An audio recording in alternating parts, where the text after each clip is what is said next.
I worked at the post office 2 weeks ago. That's not a euphemism, and it's not meant to sound mysterious.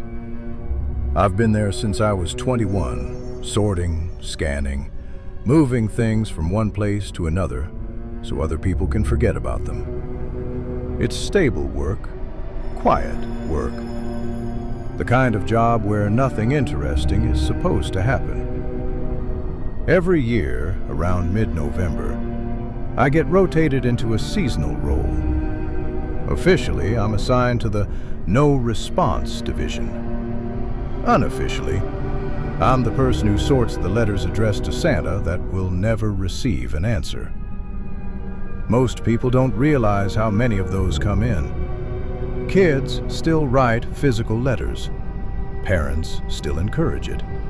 Schools still make it an activity. By the time those envelopes reach us, they're already dead ends. Addresses that don't exist, names that aren't real, return labels written in blocky pencil handwriting. The machinery flags them automatically. They get pulled before routing and dropped into our department. We don't respond to them. We don't forward them to charities. We don't read them in full. That last part is the rule. It's been a rule since the late 90s, according to my supervisor. Long before I started, long before she did. The explanation they give during training is simple and rehearsed. Children sometimes write about personal matters in their letters, family issues, home situations. It's not our place to read private information that was not meant for us. So we skim. We confirm it's addressed to Santa, stamp it as no response, log it, and file it away. You're allowed to read the opening line, maybe two. You're not allowed to finish it. Ever. People joke about it the first year. They think it's superstition or some old HR leftover nobody bothered to remove. Somebody always asks what happens if you do finish one. The supervisor never answers directly. She just says it results in immediate termination. I believed that was all it meant for a long time. I stopped finding the rule funny 3 Christmases ago. That was when I learned what happens after termination. It's a tight-knit secret among the people who get roped into it, and you're only told after everyone thinks you won't say anything to anyone. They don't escort you out with security. They don't make a scene. You're just told to gather your things and leave the building. Your credentials are deactivated sometime later that day. Your access to internal systems disappears. To everyone else, it looks like you quit or got fired for something mundane. What happens next isn't in any handbook. It starts the same way every time. Within a day or two, the person mentions they feel watched. Maybe they laugh it off at first and blame stress. Then they describe something taller than it should be, standing too far away to make sense. A shape. A silhouette that doesn't move when they move. By the 4th or 5th day, they stop laughing. They all describe it the same way. A black figure, at least 12 feet tall, proportioned wrong. Hands stretched to its shins, standing upright like it's pretending to be human. It wears a Santa hat. A real one. Red, white trim, cheap felt. The hat never changes. It never falls. It never reacts to weather. It doesn't chase them. It doesn't speak. Every day it's a little closer. It can stand across the street, at the end of a grocery aisle, on a sidewalk in full daylight. Other people walk through it like it isn't there. Nobody notices it. Nobody reacts. That's how they know it's meant only for them. The stalking lasts 12 days. On the 13th, they die. The post office doesn't acknowledge the connection. Officially, those people suffer unrelated accidents or medical emergencies. Unofficially, nobody in no response breaks the rule anymore. Except I did. Because some of the letters aren't normal. Every once in a while, rare but often enough that we dread it, you find a crumpled envelope sealed with red wax instead of glue. No postage, no return address, just a name written carefully in pencil, as if the writer didn't want to risk spelling it wrong. Those letters are the reason the rule exists.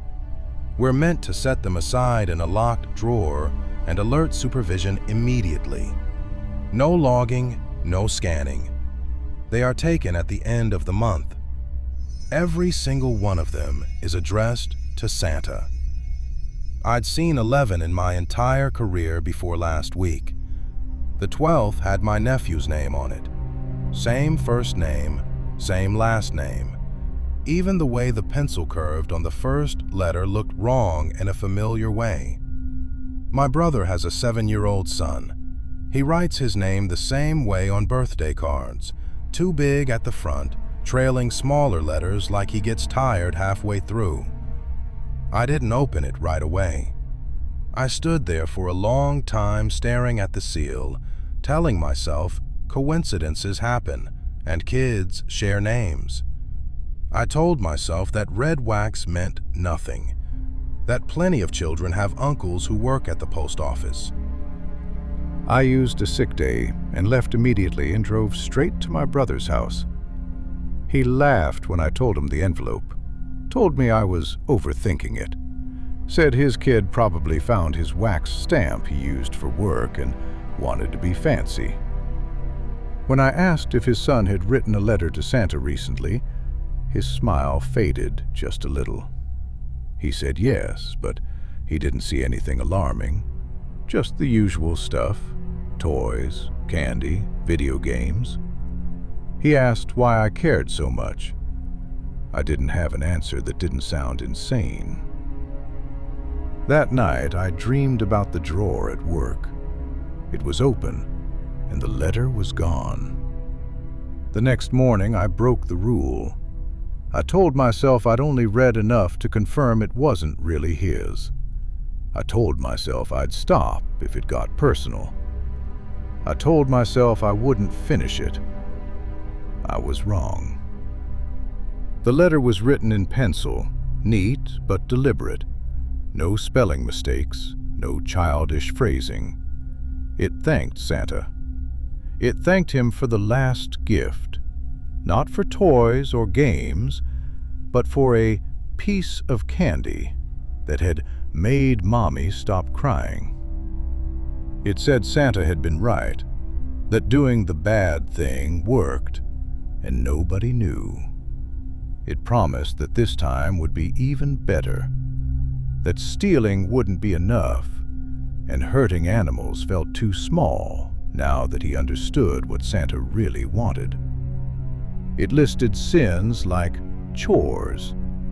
It ended by asking what Santa wanted next, because Christmas was coming and he wanted to be a good boy. I don't remember putting the letter down.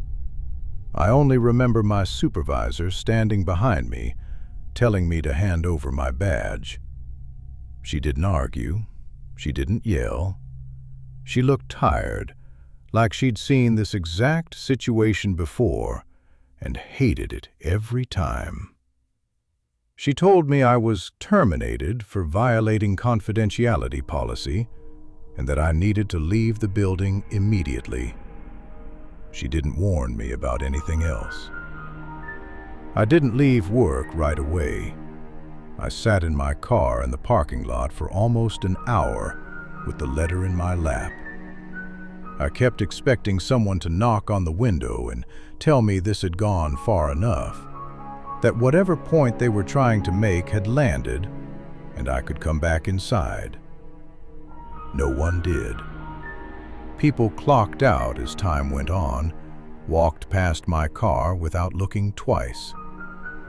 I drove to my brother's house because there wasn't anywhere else it made sense to go. He answered the door with his son still awake behind him, cartoon voices echoing down the hallway.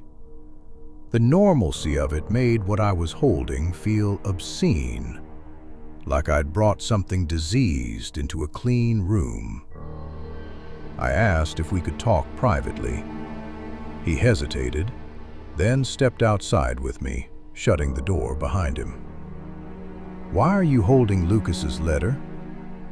We were standing on the porch. The light above us flickered every few seconds. I hadn't noticed it doing that before. "It came to my work," I said. "I need you to read it." "You opened my kid's mail?" "Yes, but you'll understand when you open it." That made it worse, somehow. He took the envelope from my hand and turned it over, frowning at the wax seal. "What is this? Some kind of joke?" "Seriously, read it." He broke the seal with his thumb and started scanning the page. I watched his eyes move, line by line. When he stopped, he stared at the paper like he'd lost his place. "This isn't funny," he said. "I know." He folded the letter once. "Did you write this shit?" "No." "Did you put him up to this?" "No." "You really expect me to believe this came from a real—" He stopped himself, laughed once, sharp and humorless. "You can't be serious, Matt." "I got fired today. I wouldn't risk my job for something like this." "That doesn't help." I tried not to read it. I wasn't supposed to. But when I saw his name, "You're talking about rules again," he said. "That stupid Santa rule you're always on about this time of year?" "It's not stupid," I said. "It's a thing for a reason." "So now my son is the reason?" His voice was louder now. Behind him, the TV laughed on cue. "You think my own son is fucking hurting people?" "No," I said quickly. "I think something is asking him to." He stared at me, waiting for a grin that didn't come. "You're fucking sick, man," he said finally, after staring daggers at me. "It's been happening to other people, co-workers. Once you finish one of these letters I took, this is enough. You don't get to come into my house and say ridiculous shit like this. Just listen to me, just for once, can you? You need help, Matt. Seriously. You're fucking crazy." "There's a thing." My voice dropped without me meaning it to. "It starts watching you. Tall, wears a Santa hat. 12 days and then get out. Don't talk about my son like that. Don't talk to me unless you get your shit together." "I'm not talking about him," I said. "I'm talking about what's coming." He opened the door behind him. "Stay out of my fucking house. And don't come back until you can admit you made this up." "But Christmas—" "Don't," he said. "Do not bring that bullshit into my home." I stepped back further onto the porch. He didn't hesitate before closing the door. The lock clicked. Behind the door, my nephew laughed at something on the TV. In the silence that followed, the flickering porch light finally went out. At the end of the street, something tall stood perfectly still, waiting. I left my brother's house, not taking my eyes off of it. When I got home, it stood across the street from my apartment, partially hidden by a lamppost that only reached its upper thigh. The Santa hat sat perfectly on its head, bright red against a body that swallowed light instead of reflecting it. I didn't see it move.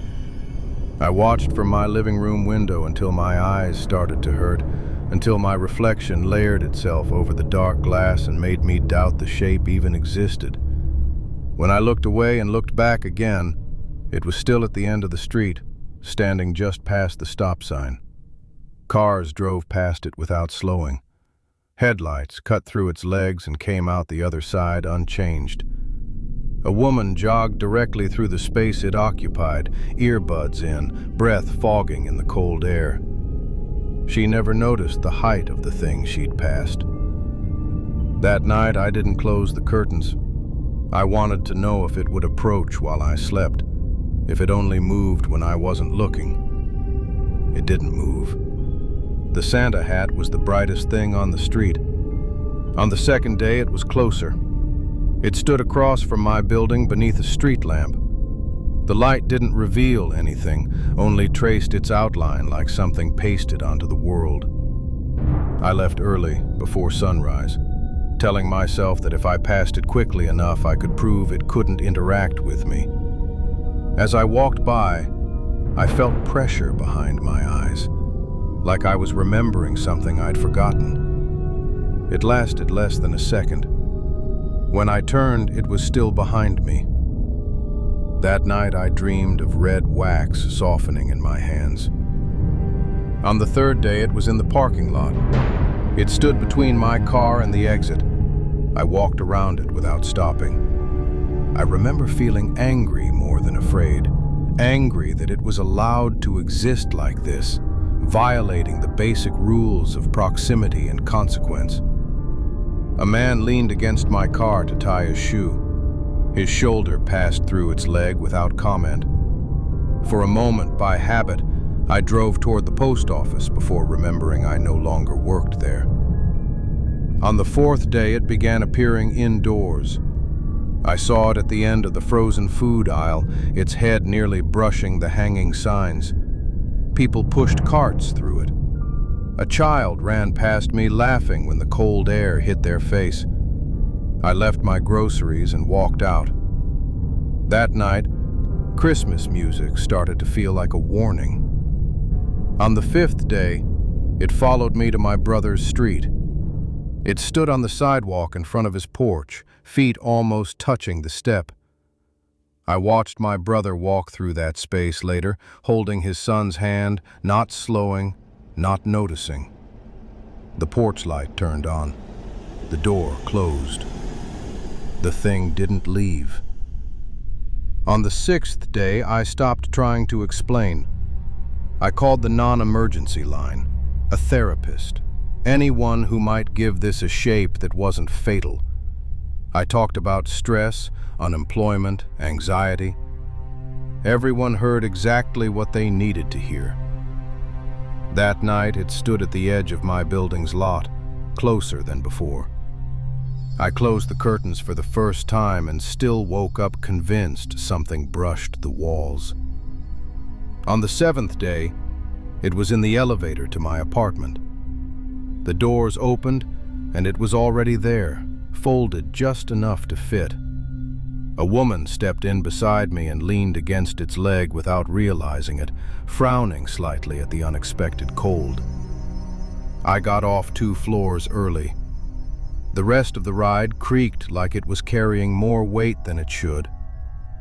On the 8th day, it appeared in reflections first, in the dark screen of my phone, in the microwave door, always behind me. When I turned, it was in the room where it needed to be to remain just out of reach. I never heard it breathe. On the 9th day, it stopped giving me space. I turned corners and almost walked into it. I started holding my hands out in front of me, afraid of colliding with it like misplaced furniture. That night, it stood at the foot of my bed and leaned forward just enough to make the Santa hat dip. I didn't sleep. On the 10th day, I tried to leave the city. I drove until the roads thinned and the lights fell away. I locked myself in a rest stop bathroom just to breathe. It waited by the sinks. I turned around and went home. On the 11th day, it no longer followed me. It waited in places before I arrived, positioned where it made sense, as if it had always been part of the layout. If it has eyes, I never saw them. If it has a face, I don't think I would survive seeing it. On the 12th day, it stood in my bedroom, not at the foot of the bed, closer. It bent at the waist until its head filled my vision. I smelled wax. I smelled paper.